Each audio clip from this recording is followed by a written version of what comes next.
everybody, my name is Rachel and this is UltraHuman and I'm here to help you be your best human, and today I'm going to do that by talking with you about naps. I am very excited about this topic. I just finished Dan Pink's book, When, and in that book he talks about a specific kind of nap that I've been practicing for the last week, and so let's break down the what, why, when, and how of naps so that we can get these as like something that's incorporated in our own lives, because it really does help you achieve better focus and a better mood and drive and memory and all kinds of things that we're going to get into right now. First of all, what is a nap? So obviously a nap is just very basically if you're going to just sleep and it's not an entire night's sleep. The most effective naps are actually practice naps, something that you are used to, your body knows how to go into sleep quickly and come back out of it, and that means a couple of things. First of all, we typically would avoid taking a nap that is more than 30 minutes because after that we start to fall into something called sleep inertia, and you can kind of tell what that means. It means that as you sleep past that 30-minute mark, you start to become groggy after you wake up, and this is a pretty common occurrence, and why previously to learning this technique I really didn't like taking naps unless I absolutely felt like I had to. So why do we take a nap?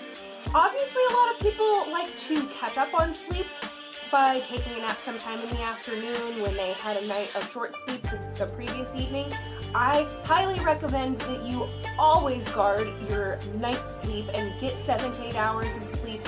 Go to sleep at the time that is right for you, wake up at the time that is right for you, within of course the constraints that your life and your lifestyle has. However, even with a full night's sleep, there is still a lot to be gained from napping. Energy and focus, you're going to be in a better mood for the rest of the afternoon and evening, and napping stands to improve our memory, and actually an hour-and-a-half long nap, which is long enough to go into one REM cycle, is the same in terms of its encoding power as an entire night of sleep, and actually better than a 6-hour night of sleep.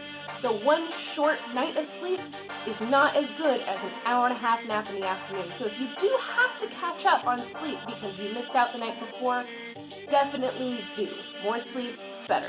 You really can't oversleep because you'll just wake up.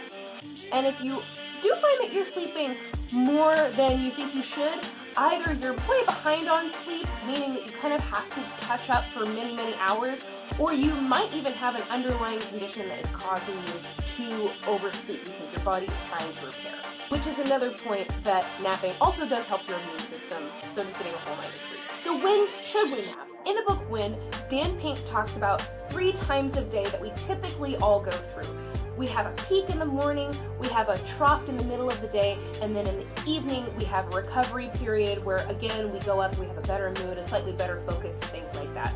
That middle of the day, the trough period, if you just think of a U shape, is when we are at our worst in almost every way. We're the most likely to be in a bad mood, we're the most likely to make mistakes from a lack of focus, and we're the most likely to just generally make bad decisions. This makes this time of day a really great time to just chill out, take a nap. Whether you're in an office and you can do this during your lunch period, just like this time that everybody needs to go to sleep and wake up is going to be different. These peak trough recovery times, and for even some people this will be completely flipped if you're a night owl, but we're not going to get into that today. But that trough period can be at a different time for you. So generally speaking, if you want to know exactly the best time to take a nap because it's your worst time of the day, it's usually going to be about 7 hours after you personally wake up. So for me, I usually wake up at 7:30 in the morning. This means that about 2:30 in the afternoon, my brain is zapped, my energy is zapped, I am the most likely to be cranky, and this is a really great time for me to take a nappuccino. So now let's talk about how we do that. So this concept that Dan Pink talks about is called a nappuccino. And essentially what he does is he takes a cup of coffee, he cools it down enough so that he can drink it quickly. He does this while he has somewhere that he can lay down.